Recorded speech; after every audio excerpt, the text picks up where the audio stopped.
Ibu rohaku, Tuhan Yesus, sudeng uluku di Tuhan Yesus, ihut tonoku do Tuhan Yesus, dang oloau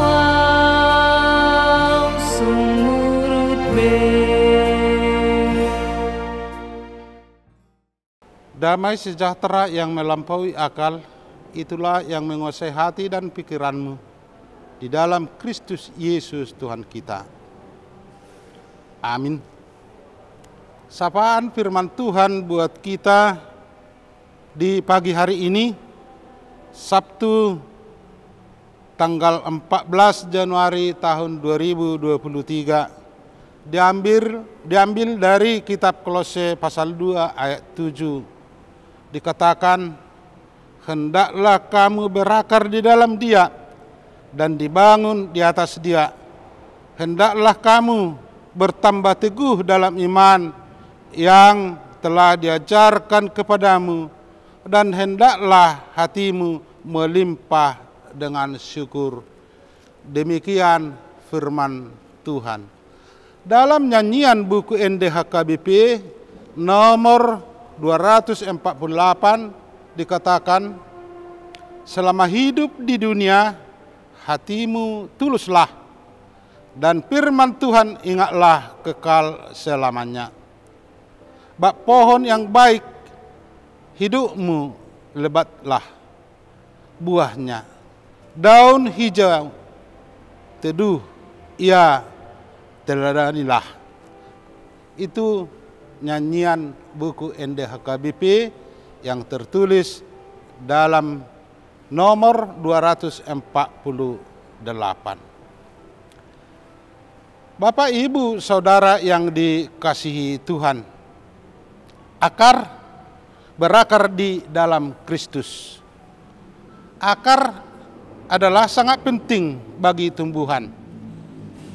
Akar tidak kelihatan, tapi yang kelihatan adalah daun dan buahnya.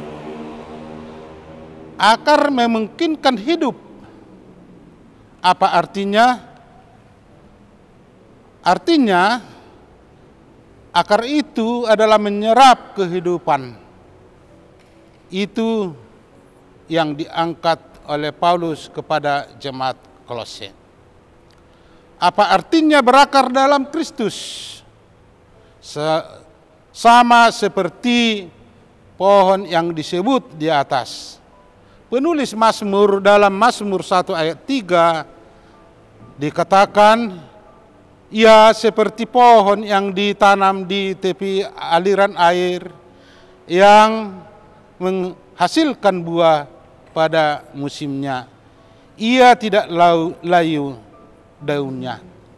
Itu nyanyian pemazmur dalam Mazmur 1 ayat 3. Pemazmur disebut sebagai orang yang berbahagia.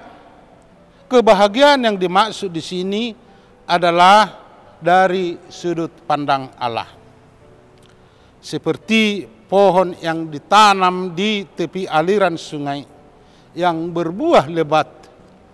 Itulah yang diharapkan oleh Tuhan bila kita berakar dalam Kristus, berakar dalam iman. Seperti yang dikatakan pesan Paulus kepada jemaat Kolose dalam bacaan renungan harian kita di pagi hari ini. Apakah aliran air firman Tuhan itu? Seperti yang dikatakan oleh Paulus dalam Efesus 6 ayat 17. Dan terimalah ketopong keselamatan dan pedang roh, yaitu firman Tuhan. Jadi firman Tuhan itu tetap mengalir. Tapi siapa yang bersedia untuk meminum firman Tuhan tersebut? Hanya orang yang dekatlah kepada Allah. Hanya orang yang percaya kepada Allah lah yang mendapat air dari firman itu. Firman yang dikatakan sebagai pedang bukan untuk alat berperang yang mau dikatakan oleh Paulus.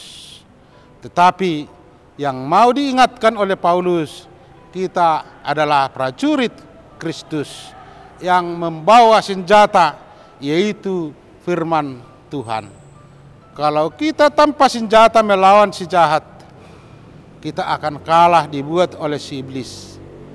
Oleh sebab itu ingatlah, pakailah, imanilah firman Tuhan sebagai seorang yang berakar dalam Kristus. Akar memungkinkan menyerap Kristus.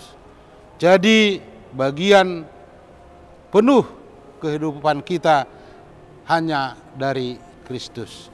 Amin. Mari kita berdoa. Ya Allah Bapa kami yang di surga, puji dan syukur kami ucapkan di pagi hari ini. Tuhan, kami telah mendengarkan dari sebahagian dari firman-Mu. Tuhan selalu ingatkan melalui Roh Kudus-Mu, firman-Mu yang kami dengar. Supaya firman-Mu yang kami dengar itu menjadi kekuatan kami untuk melawan si jahat. Dan demikian juga firman-Mu untuk meneduhkan hati dan pikiran kami. Sehingga firman-Mu menjadi kehidupan dan kebahagiaan kami. Tuhan, berkatilah pekerjaan kami di hari ini.